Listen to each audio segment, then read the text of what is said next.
Good evening, everyone. Namaste, all our friends joining online, and of course, those who have manifested their bodies. I was telling somebody this afternoon, the person was saying, I've been meeting people. The person said, "Oh, I come and then I vanish. I materialize, dematerialize." I said, "That's a very high state." I said, "Don't feel bad. If you can dematerialize your body at will." And she said, "No, no, actually, I mean, I don't come for long periods of time," is what I was saying. So, of course. But nice to see you all and happy Sri Yukteswarji's birth anniversary day. As Swamiji would remind us, he said, on these days, you see, space and time both came out of God. That's why there's that statement in the Bhagavad Gita, Main Kal Hoon, I am time. God has become everything. And Swami said, in then the, let's say, spans of time, he said there are certain times which are certainly, you might say, it's easier for us to, I wanted to say auspicious, but it is not entirely true, because Kriyanandaji said in Satya Yuga there is no concept of that. What is auspicious, what is not auspicious. He said the consciousness is so high that you see divinity in everything. But he said those definitions become more important, you might say, in the dark ages, which is why the rules come and things like that.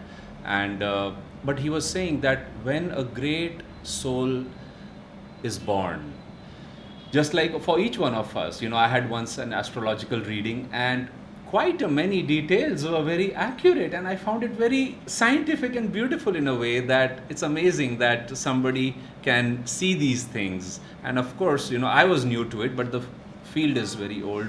But on such a day that, let's say, a great avatar chose to be born, we can, and I will pick a few readings, we can tune into that. What was God's plan? Why was he sent?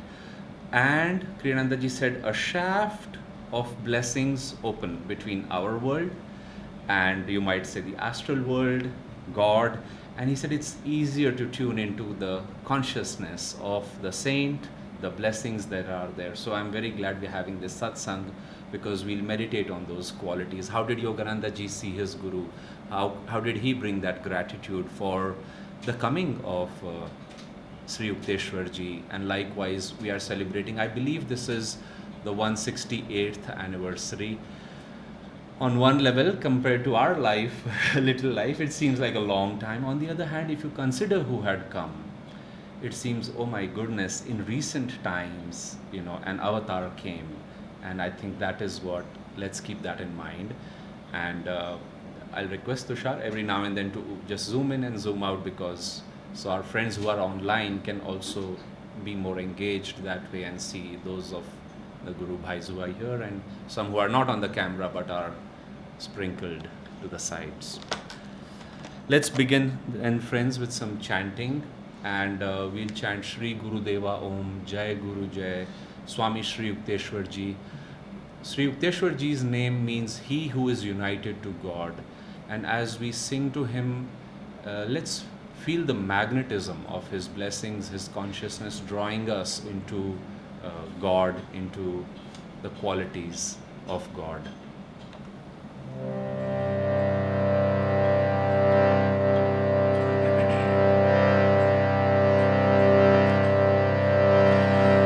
Om Namo Bhagavate Vasudevaya. Om Namo Bhagavate Vasudevaya. Om Namo Bhagavate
Lahiri Mahasaya Jai Guru Jai. Lahiri Mahasaya Jai Guru Jai.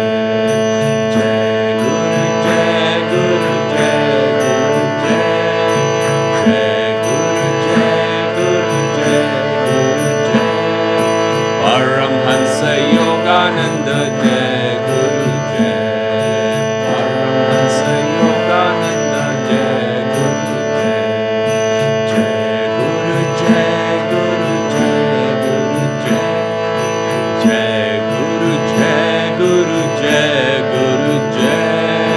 Swami Sri Yukteswarji Jai Guru Jai. Swami Sri Yukteswarji Jai Guru Jai.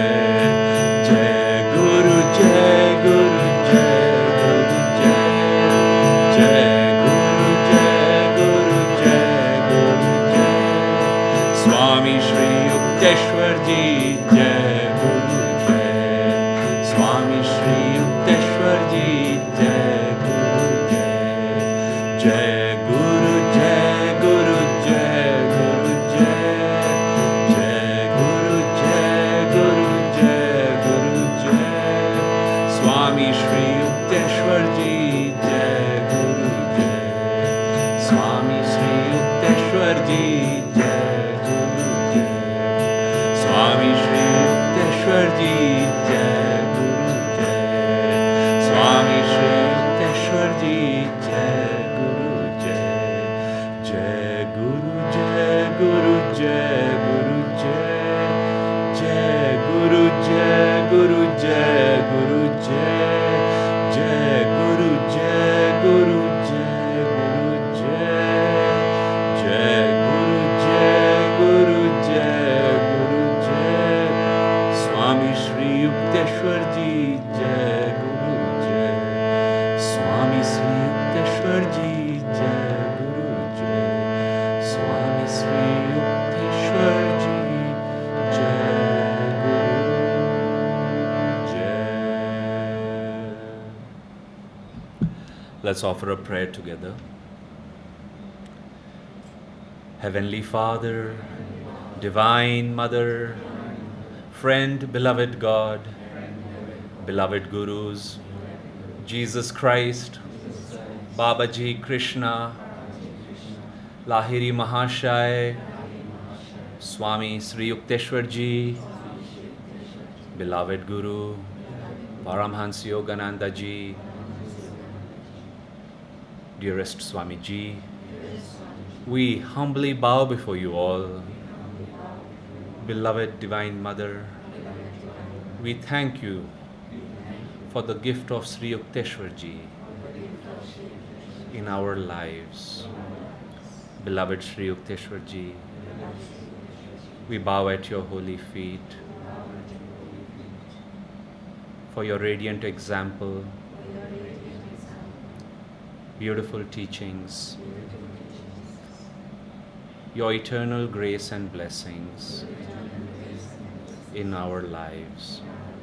As you trained our Guru, train us every day in body, mind and spirit, that we may become highest expressions of our own selves. We are your children. We seek your blessings. Come into our hearts and live in our hearts always. Om Shanti. So friends, please come forward. More Guru Bhais are coming. Deepak ji, let's open those chairs, right at the edge of the carpet, so some more Guru Bhais can sit.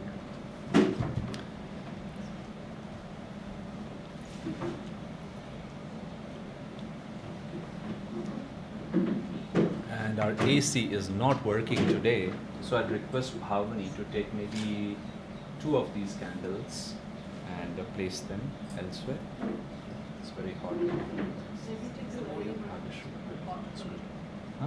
Don't take it away. Take Lahiri Mahasaya. Sri Yukteswarji is the candle. He is the light. But there is a sweetness. Today is his birthday. Candle in front of him.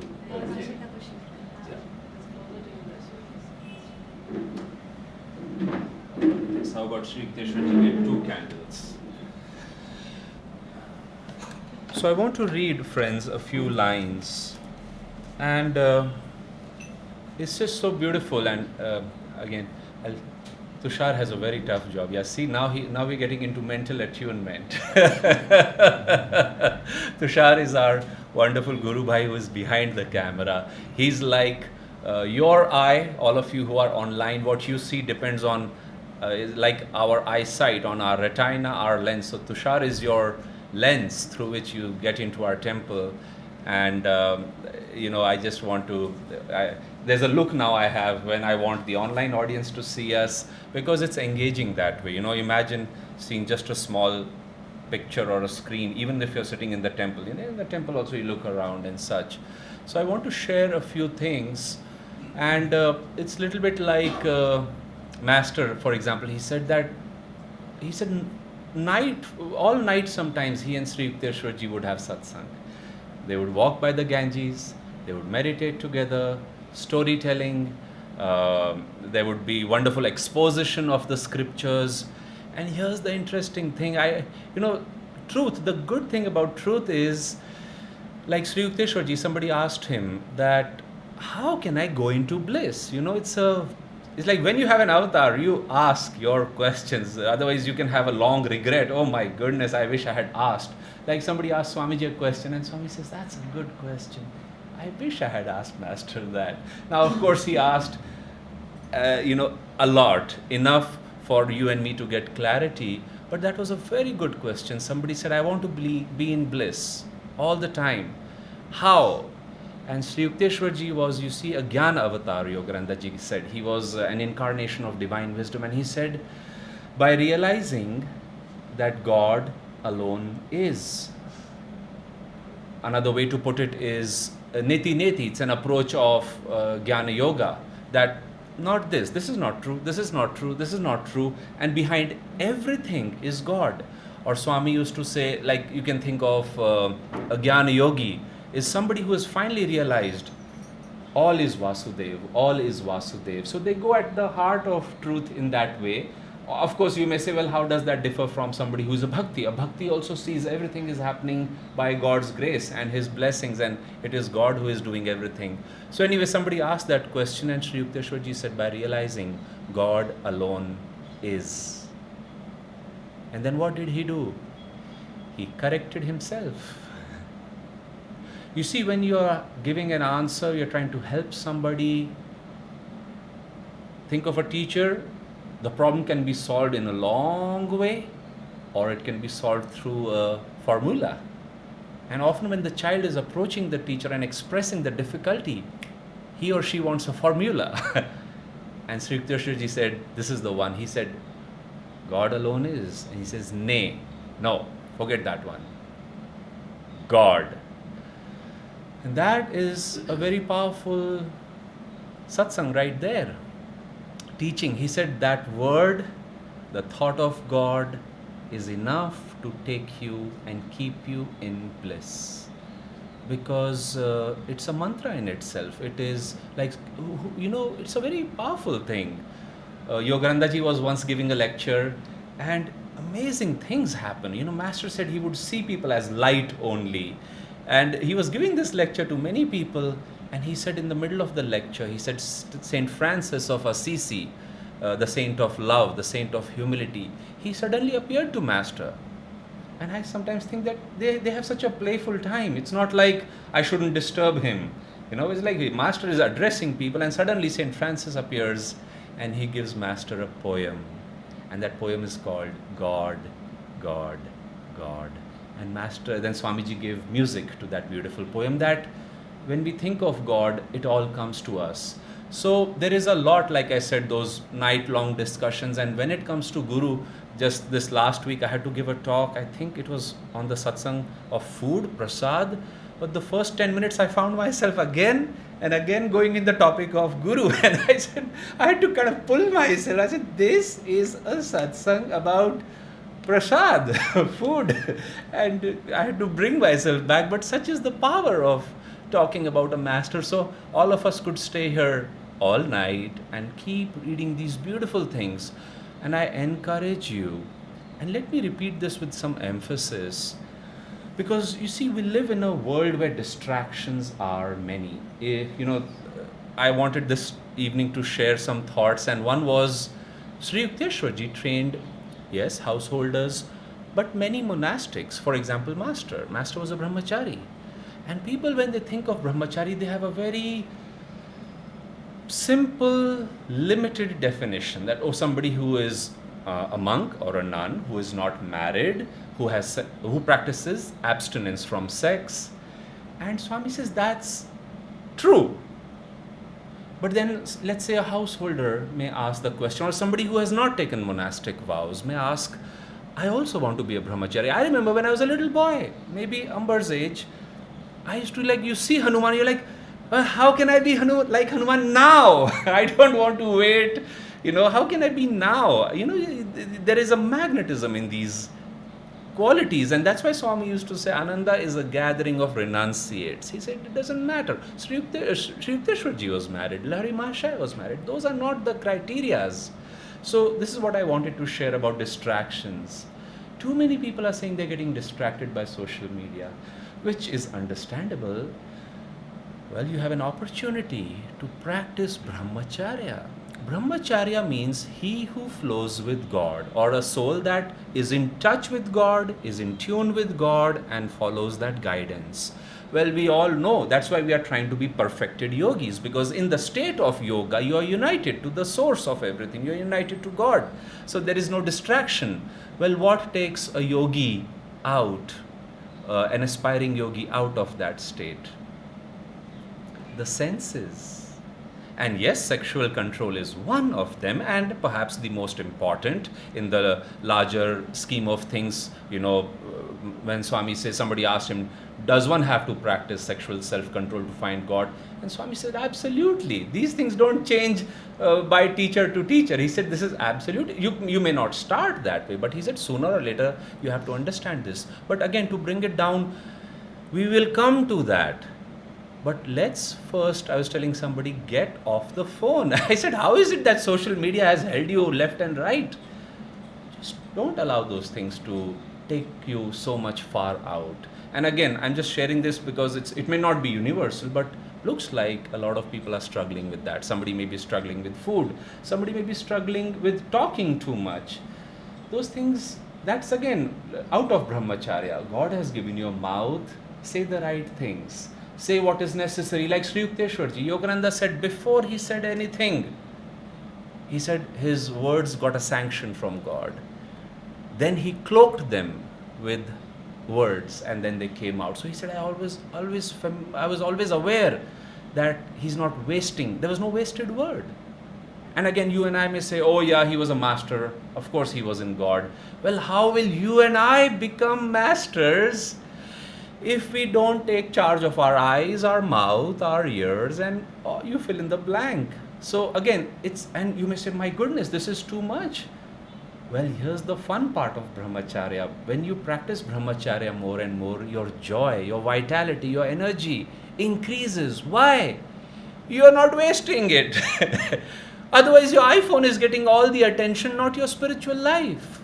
Otherwise, your words. So anyway, that is one aspect about him, and much could be said. His contributions, Sri Yukteswarji's contributions were so many, but I wanted to read a little bit and bring that focus back to that word God, that when we can meditate on that, think about him, like Swami said, look at it from different angles, feel those words like we do in a chant. And the promise was, you can go into unbroken bliss just by that one word. For example, many people travel all over the world, and what do they want to do when they go to Babaji's cave? On some level, quite naturally, they want to see Babaji. Well, he is seeing you, that is for sure, all the time. So that is a good consolation. At least the camera is working one way, at least. But the other thing is that we can meet him where it is really important to meet. How strange it would be if everybody actually on one level met him. It would bring, like he himself said, something so sacred outside. And he says true insights, like Swamiji said, should be understated. Truth is a treasure which can be suggested, but then he says, then you have to be willing to sacrifice, Babaji said, everything in the pursuit of that treasure. He says that is what makes you fit for self-realization. Now again the mind says, my goodness, but I have a job and a family. Forget about those outward things. It is the inside that we are talking. It is the inside, because you see, when the inside is right, a perfect outward life, let us say of a monastic, let's take Yogananda ji. It didn't start outside. He was something inside, which is what he channeled outwardly. You and I know his outer life. Master said, to really know who I am, meditate. Swamiji also, he said, to know me, listen to my music. But when asked more deeply, he said, to know who I really am, you must meditate. He said, but my personality, why I channeled the thoughts as I did, he said, my music will convey that. You know, the different feelings he went through, how he wanted to help people. So again, it's very interesting when we pick it from both angles. Renunciation is of the ego. When you forget yourself, then finally God has a vehicle where he says, oh finally Aditya is willing to give up what he wants to do, what his perception is. Now maybe I can tell him what I really want. The saints are purely at the mercy of God. Like Yogananda said, I killed Yogananda long ago. No one dwells in this temple now but God. And Padre Pio, a great saint, he said this beautiful thing. We think we are serving God, and I don't want to belittle our efforts, my own effort in this statement also, as I'm sharing with all of you. We are all on the same pedestal. Here's the thing. Padre Pio said, God is served when he is served the way he likes to be served. Now, any service in that direction is good, but how many people know what God wants? And people say, well, he hasn't spoken to me. Patanjali says, why? Why are you not in bliss? In bliss, perfect discrimination comes. What is discrimination? It is vivek, it is wisdom, it is knowing what is the right thing to do. And Patanjali says, if you're not in bliss, you went wrong somewhere in the past and you have to correct it. So we may like to throw the blame to God and gurus that they are not coming, they are not guiding, nobody told me. Well, they are willing to tell us all the time. The question is, where is our attention? So I want to read this beautiful poem Master wrote, some words he wrote for his guru. This is an invocation to the manifestation of God in the temples of great lives.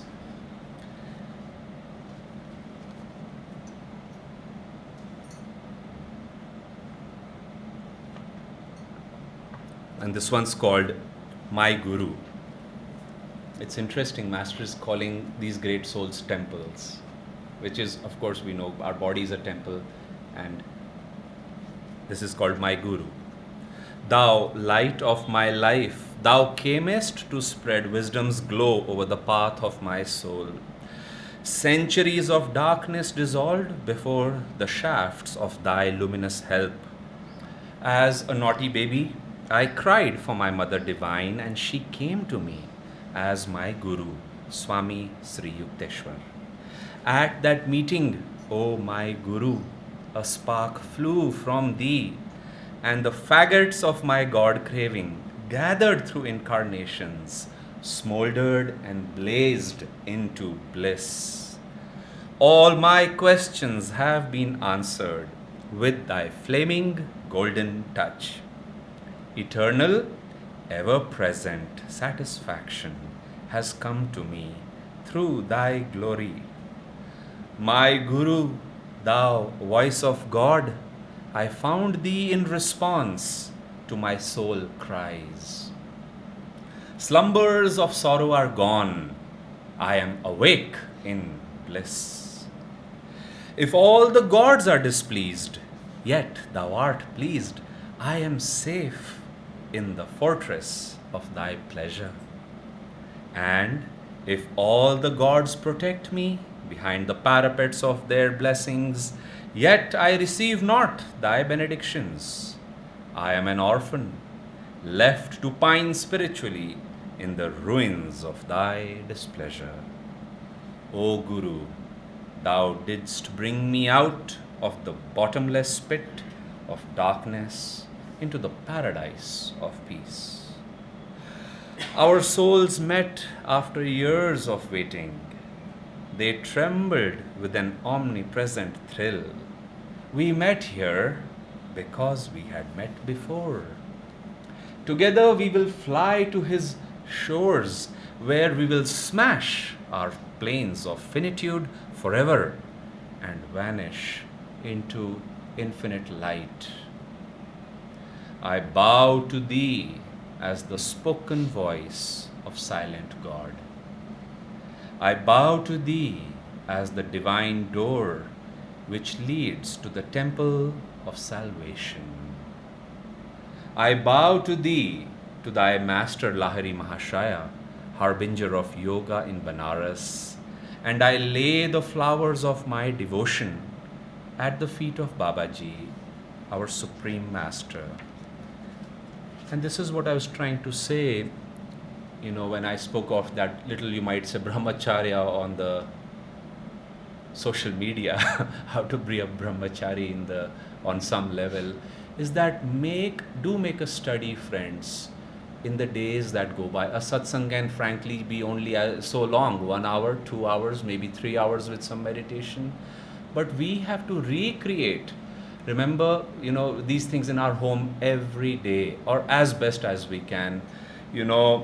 Yogananda ji said that Sri Yukteswarji and he, when they met, when Master joined his ashram, he said for 6 months, Sri Yukteswarji taught Master all about the first sutra of Patanjali. 6 months. And what is that sutra? Now we come. It's almost like saying, now we come to the study of yoga. You're saying, well, now, Mukunda, that you have come, let's study this scripture, this verse. And why? You would say, why? 6 months? Well, frankly, it's been 15 years for me on the path, and I cannot say I have perfected that first line or the understanding of that. What is that first line? That word now means something has been there before. For me to perfect yoga and understand yoga, which I have come for, I need to understand what was there before. And Kriyanandaji said there is Sankhya and Vedanta. Vedanta carries the, you might say, more pleasant good news as we like it. What is where the Vedas end? That if, first of all, actually, let's see the challenging news of Sankhya, because without that, Vedanta doesn't make sense. They are in an order.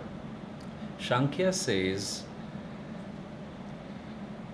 very few people. Now, Sankhya books can go, I've seen at least such fat volumes, volume 22, 23, 24. So I'm talking of the essence as Master presented. He said, Sankhya reminds us that nobody has found happiness in this world. And you say, wait a minute. Or it may say, you Aditya, you're very happy, you're meeting somebody, but I hope you remember that you will soon part. Now, we don't like to be reminded of that. Oh, today you're very healthy, but who knows what will happen? Like Lahiri Mahasaya said to Sri Yukteswar. He said, let's see what happens tomorrow. Or, it's very nice that we are celebrating a birthday, but I hope that some of us are prepared to also do the cremation for the same soul. And you say, can we stop talking about that second half? But it doesn't work like that. Actually, Sankhya is like truly our best friend who is always reminding us that do not forget, you are here for a very short period. Time will go by very soon. And if you do not understand what's really going on, the goal and the state of yoga may become unattainable in this lifetime. So Sri Yukteswar said, let's spend 6 months to get this straight. The second thing is what Shankar is telling us basically in those examples is, it is all dual. And so if we do not understand and try to come off duality, the hope of happiness, just next year is going to be the best, I know what's coming, or Swami used to say, my next increment is going to be 10% and actually I'm in line for a promotion. Those are wonderful things. In duality, there's up, there's down. But Swami said, remember, it's dual. If you don't have it, the hope is you will have it. If you have it, you should be aware you will sooner or later not have it. Whether it's a person, a place, a skill. The best of minds simply lose their memory. They don't know who they are. They don't recognize their family members. So we get things and then we lose them. And this is what happens in Shankya. Well, Vedanta then comes and you say, wait a minute, then why am I alive? If this is what's going to happen. Vedanta says, wait. A rare category of people have not only found the purpose of life, but they have found, and not just some happiness, they have found everlasting, ever new, ever conscious bliss, the highest octave of happiness. And you say, really? I would like that. How can I get that? And then you say, well, let's now discuss yoga. But that line of duality is a very, very important one to understand. And because there are, as they say, there is the clear duality of inhalation and exhalation, birth and death, and then there is the subtler duality of things. Now, I want to read this other extract from Sri Yukteswarji's life, because I want our satsang to have these two themes today. Like I said, there's a lot we could share, but I want to talk about service and non-attachment. Service, Master said, is our path. Our path is one of, he said, meditation and service. For Kriyanandaji, he said service and meditation. And Swami would say each one has to feel, how they're going to grow. And what is service? Who am I serving? And it's a little exasperating, sometimes as a teacher, but it's my fault, or I'm sure every teacher's challenge, because you say, service. Well, didn't we discuss that 10 years ago? Didn't we discuss that 15 years ago or 3 months ago? But like Master said once, he said, lion-like Swamis will come from India one day and spread this message all over again. And I have been very fascinated by that last 3 words, all over again. When I was very new, I used to think, why does it have to be spread all over again? Master has said it. Well, Master, even before his passing, he predicted that after my going, this work will be changed so soon and so much that in 100 years, I don't think I'll be able to recognize it. So, what people experienced with Master has to be shared all over again. I was recently discussing this with Jyotishji, our Dharmacharya, and he put it very simply. You see, this is the beauty of wisdom. He said, yeah, just like the seasons every year. He said, yeah, in time there are cycles within cycles. Somebody's being born, somebody got it, somebody didn't get it. Or as somebody used to say, Swami would say, well, here we go again. So service, if it is so central, why should I serve? How can I serve? How much should I serve? Or many times people complain nowadays, I don't have energy to serve. Well, it's not your energy in the first place. It is God you are serving. It is God who is serving through you. And once we get that, then like Master, we can be tireless. I saw Swamiji at 85, 86. He didn't have, as they say, a bone of tiredness, a fiber of tiredness inside him. So if he was like that, how can we keep moving in that direction? So service. Second thing, non-attachment.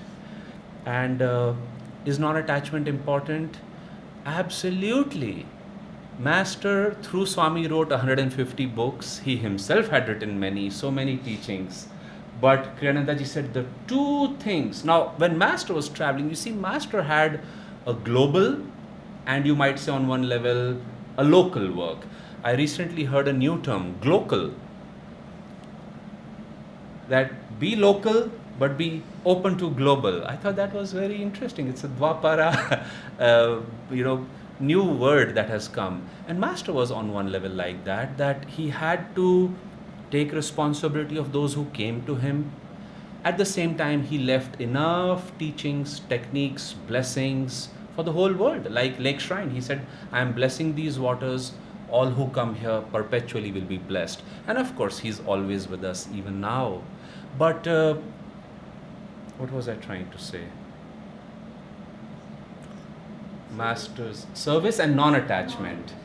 Now, non-attachment, you see, Master spoke, Swamiji said, of many topics because his goal was to help everybody. But Master Swami said when he was with core members, when he was with, you might say, those who had really made up their mind to find God, then Master said some attitudes are very important. And one he said was, the most important was, he said, attunement. He said, you have to understand why I have come, what is the work this time we have to do for God, what is Divine Mother trying to do, and how you can participate. And he said, to be in tune with me, again, serve my work. That is how important service is. Second thing he said was, after attunement, the second most important theme Master discussed was non-attachment. And ultimately, you may say, again, we think of non-attachment, a Buddhist monk or somebody with tattered clothes comes to mind. And Swami says somebody with tattered clothes has often become attached to dirt, uncleanliness, irresponsibility. It is not about the outer thing. Non-attachment is of your likes and dislikes, your ego. When you can forget yourself in the process of giving, Kriyanandaji said, all your past lives open in front of you. So you can finally begin to work on them. But he said, first you have to get non-attached. And it seems little challenging, but from my little experience, because whenever I have practiced some non-attachment, and some things were very hard to give up. It was about people, it was about a degree, it was about positions that were offered out in the world, it was about money, security. These things, they come, for every, you might say, gift from God, almost a fair amount of, you might say, a temptation is offered. Swami says temptation of all these things come in all forms. For example, do you want the praise of God or people? Now people say, well, I don't have God.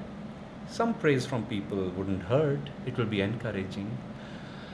Well, the trouble is you'll get it sooner or later. And you'll say, why doesn't God come to me? And in past lives, you will be shown what you asked for. And how lovingly, little bit God stops. Like we said, think again. Are you sure? Like, in Mahabharata Ramayana, somebody is doing Om, Om, Om, and Shiva comes. I say, what do you want? And he said, are you sure? Because outside of God, nothing lasts. But while we are in the ego, our bliss, you might say, the glimpse of bliss comes through our likes and dislikes. And so on one level, we are familiar with those. But we have to discriminate. Oh, Aditya, what has it given you so far? Ups and downs. And you will keep bobbing up and down. Kriyanandaji said that this can go on for days of Brahma. And I want to share some of these things because we live in an age where even a 1-hour YouTube video seems long to people. Especially even if a saint is speaking, they say, oh, what's the essence of this talk? So somebody makes it 10 minutes. Nowadays it's about 15 seconds, YouTube shorts that, what did he say? And frankly, if you ask somebody, what did you see yesterday? Which saint said something, they can't hold that thing. And Kriyanandaji said, we try to bring religion to a point where you say, this I can handle. Now, on one level, God is not asking us to handle something which we are not ready for right now, but to bring truth itself down and to forget that day after day after day, it is I who had to climb. and not bring it to a convenient level, because it will not help you. God will never come down to your and my state of consciousness, and God is always there when we raise our level. Just a few days ago, I was sharing something with somebody. It was a personal experience, but I said 10 seconds, not even 10 seconds. I just prayed, as we do before a meditation, that it's been a long time, if it is your will. And the generosity of God is, He comes to talk to you through His aspects. But you have to start, Master said. If you say, well, today I'm tired, to the doubter, I will come, Krishna says, as his doubts. Krishna has left, God, Christ, Buddha, Master, they have left it to us.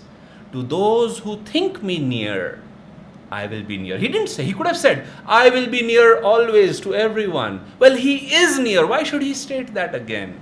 Sri Yukteswarji is here.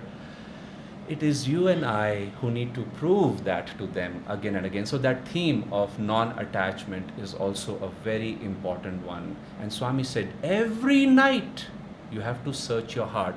Sri Yukteswarji said, many times we leave things in the world. Let's say name, fame, position, power, influence, following, whatever. And what happens? Sri Yukteswarji say, you come on the spiritual path. In the beginning you are on fire. I gave up this, I gave up that, I don't want this. Now what's happening? He says, all those things you left outside, you're seeking them on some level on the spiritual path, where the one thing that was needed was freedom from duality. The one thing that had to be your pursuit was, I am enslaved by these thoughts. It's okay to throw a car or something if it's really bothering you, but like Sri Yukteswarji said, the trouble is not with the woman. Somebody was getting attracted and he said, woman is the doorway to hell. He said, well, his self-control is at fault. How can a woman be a doorway to hell? He said, you're not able to control yourself. It's not the thing, it is you.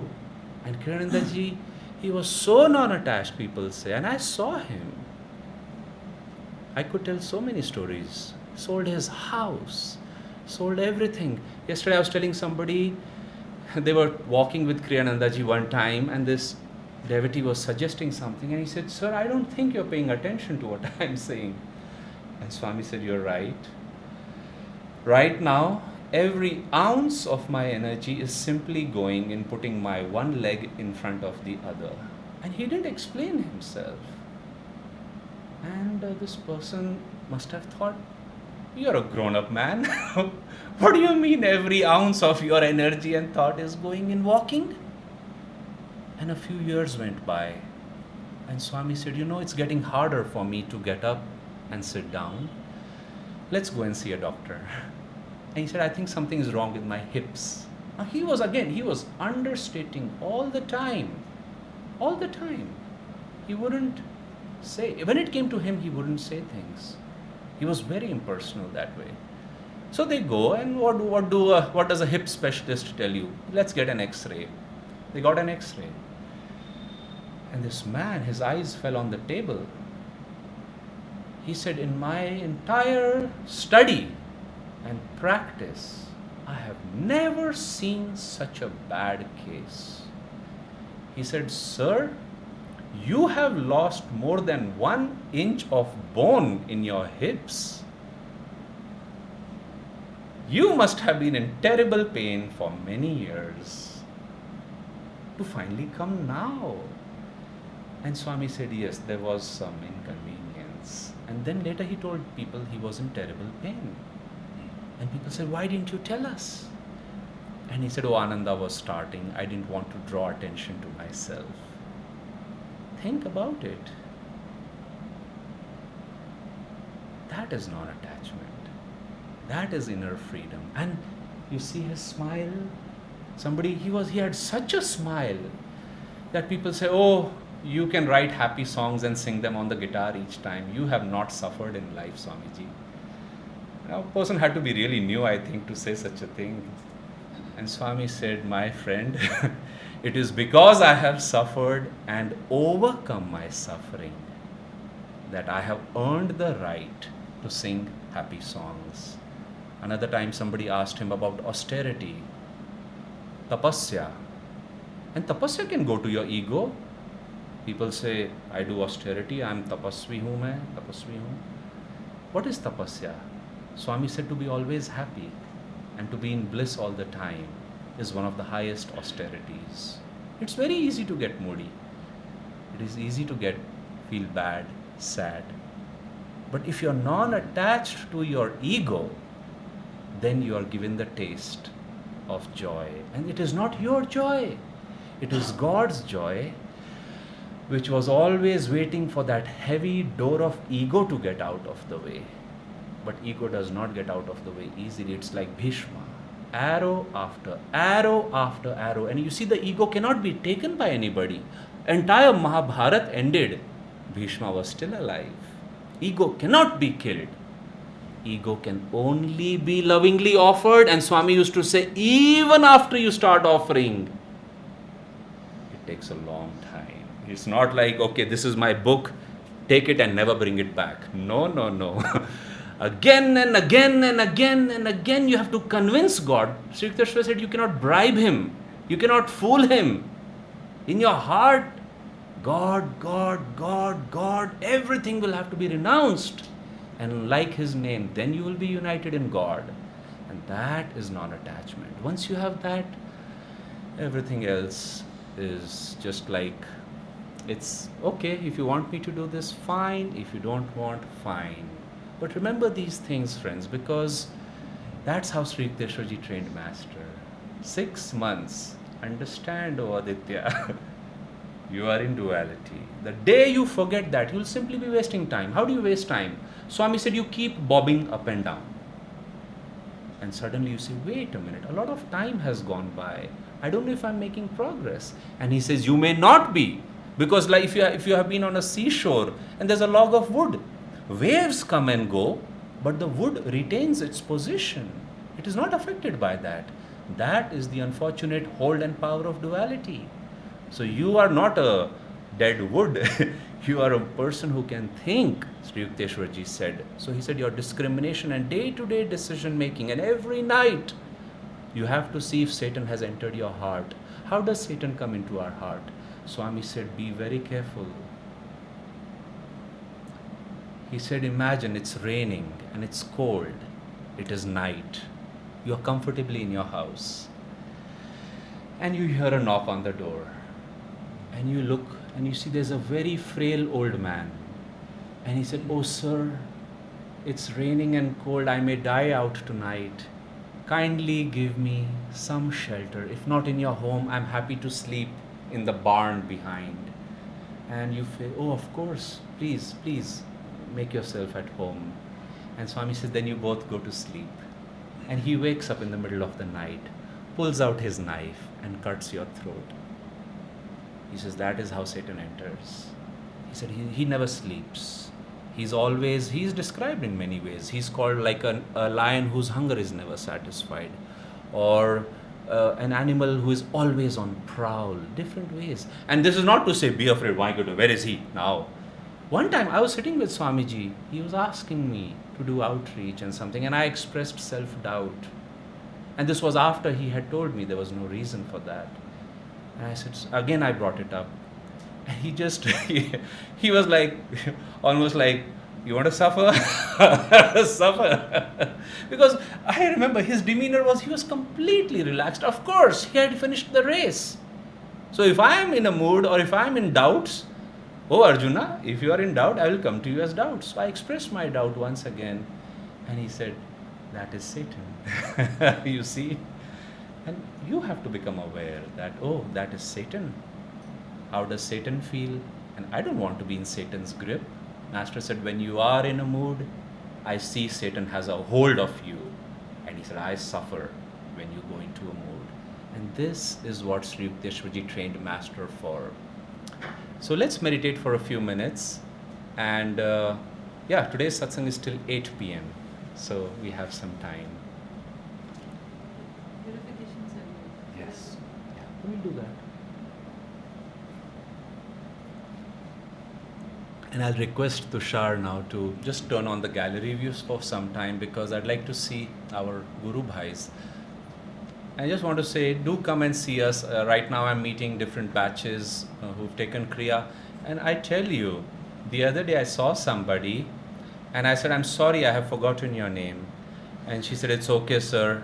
I have forgotten all the techniques you taught me and much more.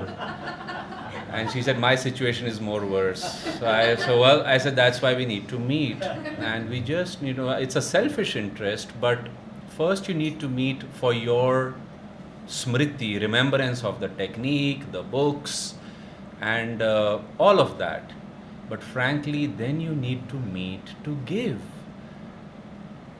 How strange would be a family member who is simply not growing up and is always expecting others to take care of them. It just doesn't work in nature also. You grow and you take care of others.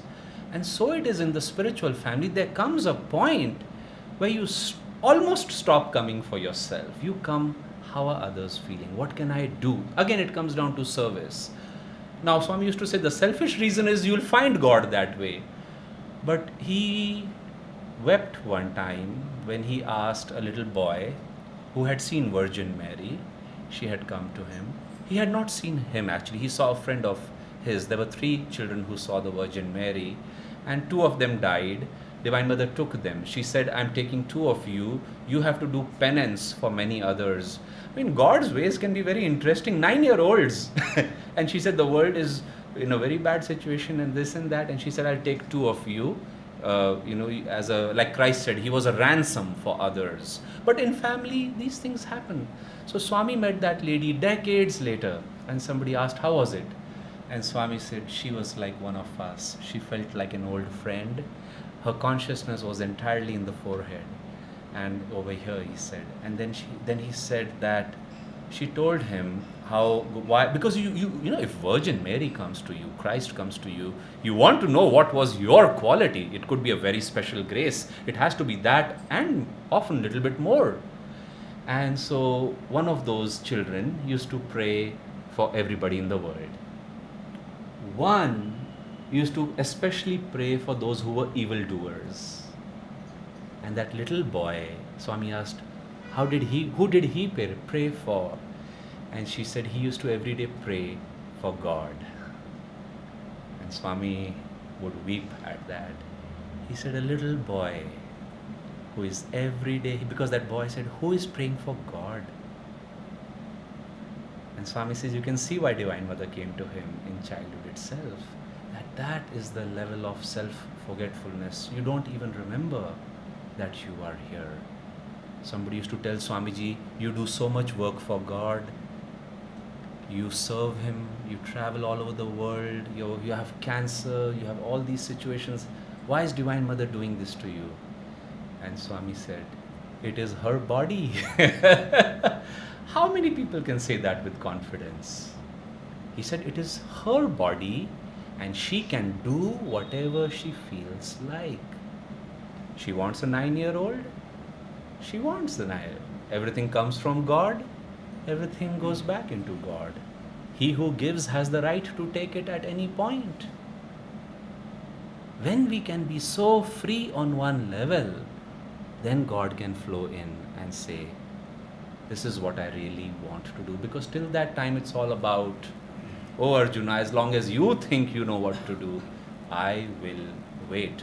Like Master, he said he wanted to find God. He came to Sri Yukteswar's ashram. He said, this is not where I'm finding it. He left. And Kriyanandaji said, he told us. He said he left for 1 full year. He went to the Himalayas.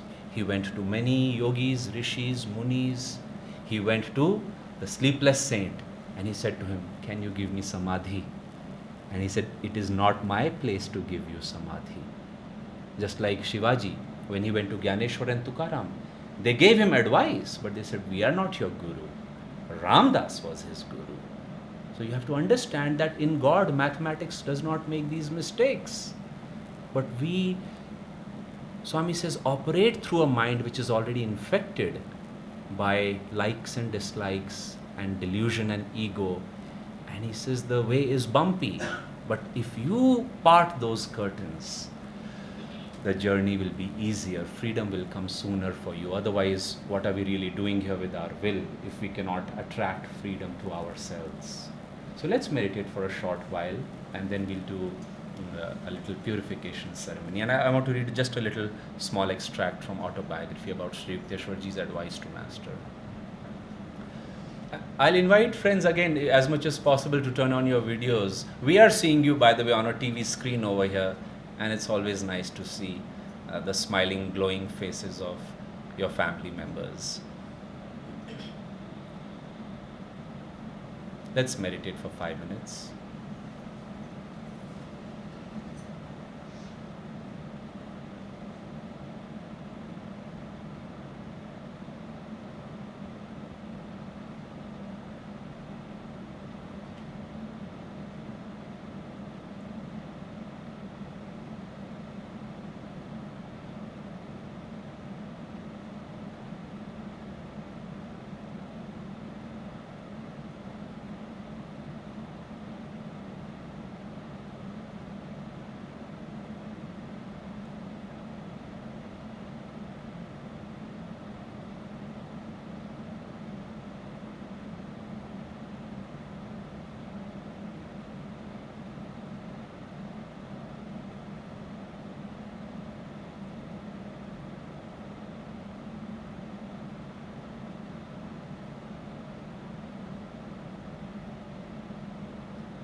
Om Shanti, Shanti, Shanti.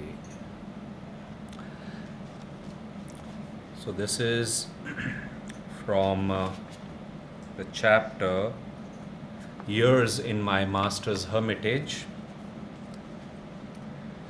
Sri Yukteswarji says, those who are too good for this world are adorning some other. Sri Yukteswar remarked. And this is the line I really wanted to share. So long as you breathe the free air of earth, you are under obligation to render grateful service. And like I was saying, it is unfortunately so far from the world at large we live in. Of course, mass consciousness has just come out of Kali Yuga. Master reminded us. So he said, don't look around for shining examples. Look at the autobiography, look at the life of saints. And about truth also, I was mentioning that like that log of wood, we could be bobbing up. And you say, oh, a few days will go by. Make no mistakes, friends. Master, while he was counseling a monk, he said, if you make a wrong decision now, he said, it will take you 200 lifetimes to come back to the same point where you are right now. He didn't say to find God. He said to come back to the same point where you are, because one wrong decision. And actually, that person did make a wrong move. And he suffered. Master said he burnt himself in the world. And he came back and he told Master, all those tests I was running away from, he said, I found many more at the new place where I went. Master said his sorrow was so deep, suffering was so deep, that Master and he wept together at Mount Washington. And they wept. And Master said, I was telling you, don't go, don't go. And the boy was saying, now what shall we do, sir? And Master said, I'll talk to Divine Mother. And Master talked. And he said, you stay here. And she has said, it could be brought down to 7 incarnations. But listen to me, Master said. And Swami said, the boy left again to never return. Somebody got interested, because by this time you know who the person is, so they tried to find him.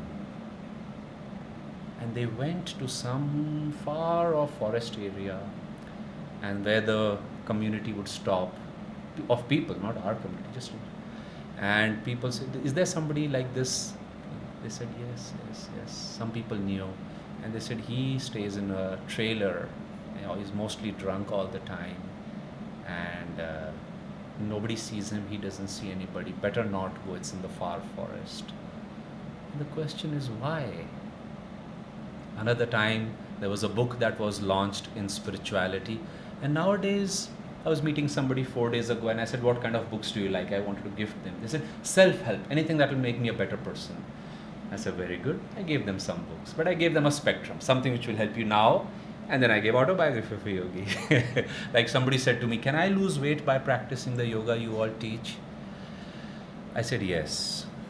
But I should say, you will not only lose the weight of your present incarnation, you will lose all the weight that you ever put on in all your past lives. And this person said, are you fooling me? What are you saying? How can I lose weight from past lives? I said, you have to read Autobiography of Yogi. You lose karmic weight, basically, ultimately, no? It's not about adipose tissue anymore. It's about, I am free. I can rise in God.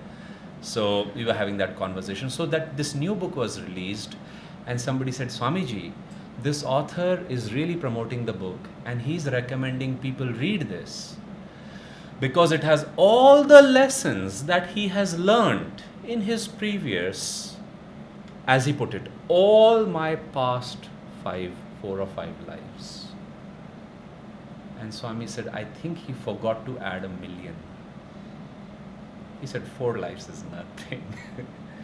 He said, Master said, on an average, 1 million human incarnations is what it takes before the soul memory starts, like that little deja vu starts happening.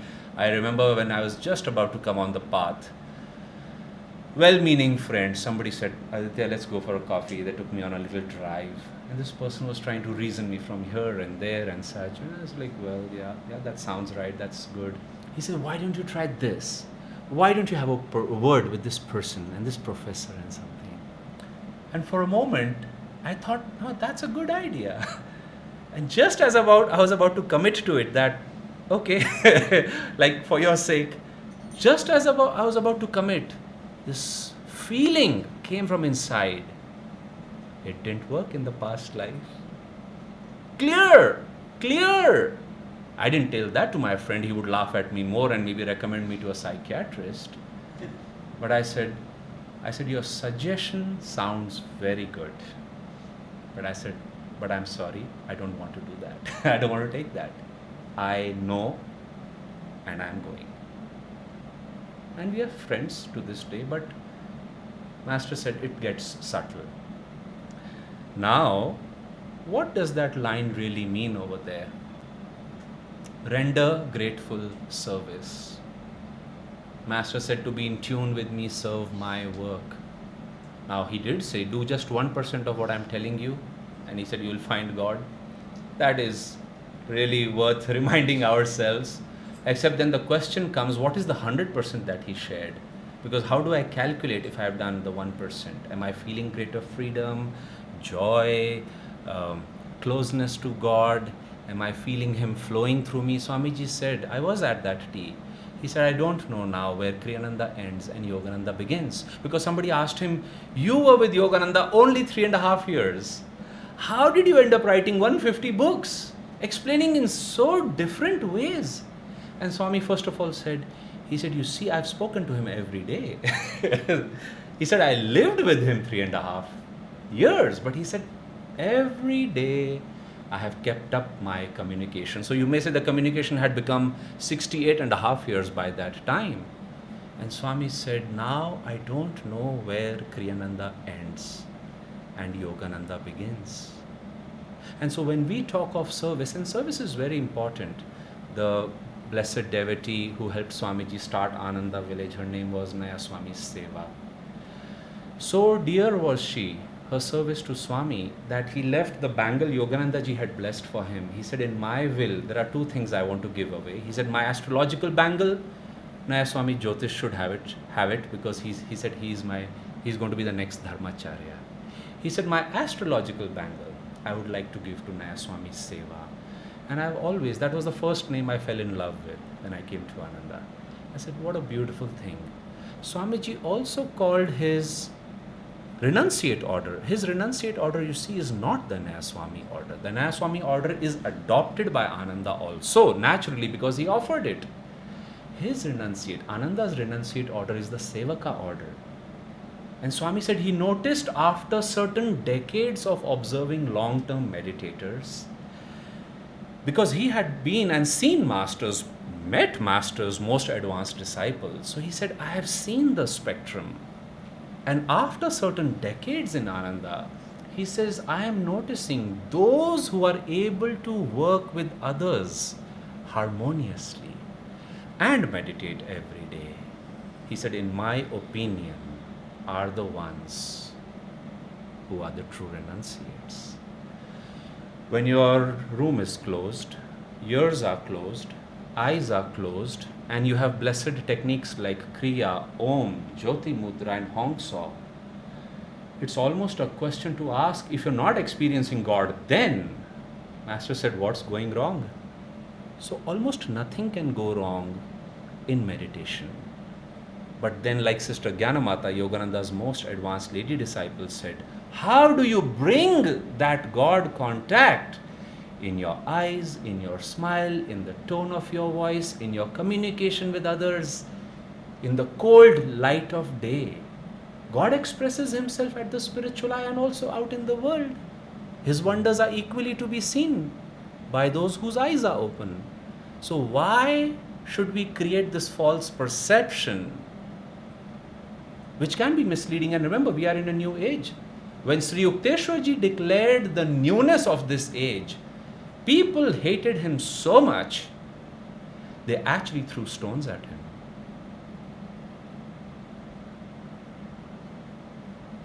Stones for declaring truth.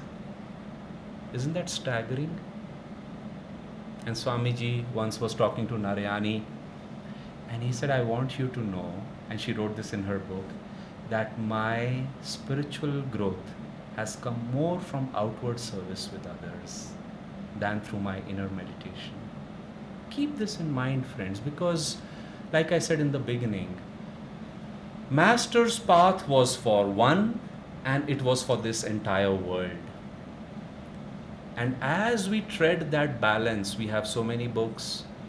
Swami said, remember, and which is why Ananda is a decentralized work worldwide. He said, true teaching is individual. Once you have all of it, now what is right for you? And so in this beautiful line, because there were so many ways I could pick it up, I was first drawn to that line, learn to behave, by Swami Sri Yukteswarji. But I had given a satsang on that some years ago. And I thought that it's true. Now you may say, why should I learn to behave? Well, you will find God sooner. You want to be like a teenager. They end up in prison. I have often prayed for people who are in prison, because what did they do? A little mistake in the fit of emotion. And like that monk, he said, I'm leaving. And Master says, don't. And he said, no, I'm leaving. That was like a tantrum. That's a teenager. And that is how much it cost. Swami said, mountain climbing, people say, yes, I need a guide. I'll pay lakhs of rupees. I need a guide for mountain climbing. And Swami says, and how much more does each person need a guru? Mountain climbing will cost you one life if you fall. He said, spiritual falls can be much worse. And so let's keep this in mind. On one level, like we were saying and feeling in the beginning, and are feeling even now, and I have to say, I was feeling Sri Yukteswarji throughout the day today. And I thanked him. And Master said that he is with us. What else is happening otherwise? They are not dead. There was a person who wanted Yogananda as his guru. There was a disciple of Yogananda. He was one time distributing flowers, red, white, pink roses. And devotees were coming line by line. And he gave her a flower. And she said, I want the pink one, sir. And Master said, what I give, you take. Isn't that interesting? He said, what I give, you take. Last week somebody was asking, why do we sometimes eat pastry for prasad? And I answered that, I think, in an hour-long satsang from many different angles. But one time another monk asked Yogananda ji, we are moving in cars, we have comfortable homes, we even wear shoes. Many monastics walk on snow. Why don't we do that? You see, outward. The mind likes to start there. Like I was saying, I've met so many people who sound like garlic without eating it. I don't eat garlic. You're defining yourself by what you don't do. Swami says, define yourself by the bliss you're experiencing. Let that be the communication. So this monk said, sir, why don't we, on one leg he's implying, throw the shoes and cars and comfort and walk on snow, as if that is what Master had come to teach. And Master simply said, he said, those were medieval times. Shoes were not easily available. Cars had not been invented. And he said, it's not about, walking on snow. He said, true austerity is if you can take what God is sending you in the moment with even-mindedness. That is inner freedom. It's not about snow or fire or nails and fasting. Those things can help. Bit by bit, they do help. Overcome the body, conquer your likes and dislikes, remind the body who is in charge. But in the end, after those things have been moderately controlled, what is the real battle to win? Like Sri Yukteswarji said, it is the ego. It is the likes and dislikes. So now, friends, we'll go into a little purification ceremony. And do we have paper for that? Okay.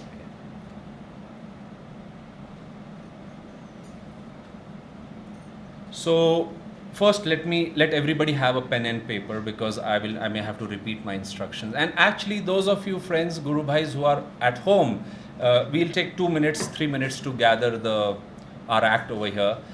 Get a little paper, and a pen or pencil, and if you can light a little candle or even a little fire, that is what we need.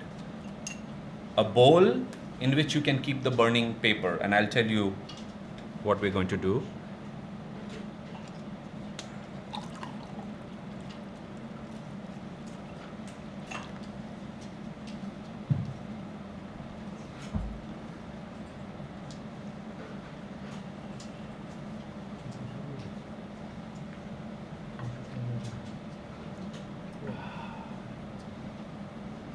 So I think I'll sit there, because then we can put another chair. Nobody needs to.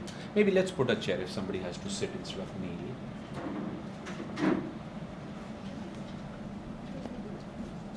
But I'll explain over here. Just put that on the side, a little cushion.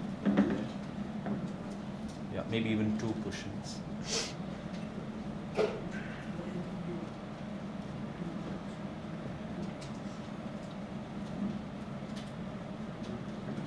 Okay, so what we're going to do is, and you can write these lines so you don't forget them. I seek purification by the grace of God.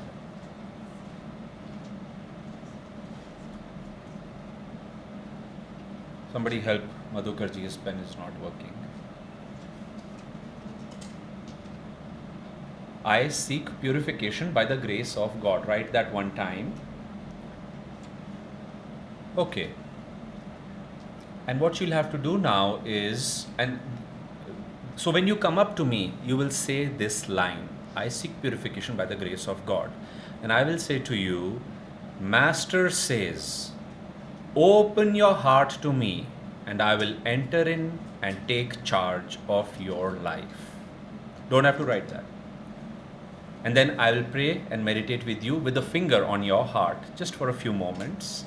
And then I will say, I will pray to the masters to bless you, and I will say, by the grace of the masters, by the grace of our masters, you are free. And then you can come up to the altar, burn your paper in this little fire, and put it in that bowl. Okay? Now what will you really write on the paper? Well, you can write something, some quality you're trying to get rid of, or some quality that you're trying to develop in your life. You don't have to share it with anybody, don't have to murmur it to me when you come. This is between you and God. Write that quality, meditate on that when you come up to me, and then we will go through the ceremony together.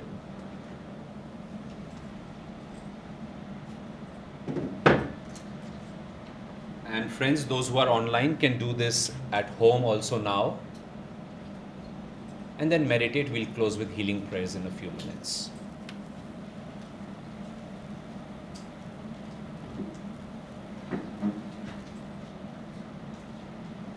And let's pray for each one of us as we come. Let's hold us with the light.